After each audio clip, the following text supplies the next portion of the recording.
Arkadaşlar bugün kozalak şurubu yaptık. Bakın rengin güzelliğine. Bebek kozalakları topladık. İnanın parçalandı kaynarken.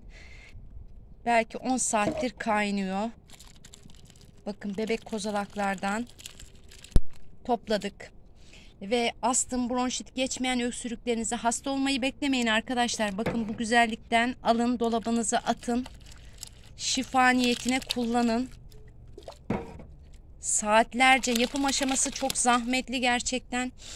Bugün 3. günümüz. Bir gün toplaması, bir gün limonlu sularda bekletmesi, bir gün hatta 1,5 günde kaynaması arkadaşlar.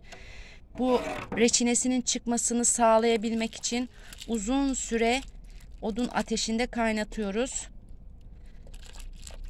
Siz de siparişlerinizi ekleyebilirsiniz.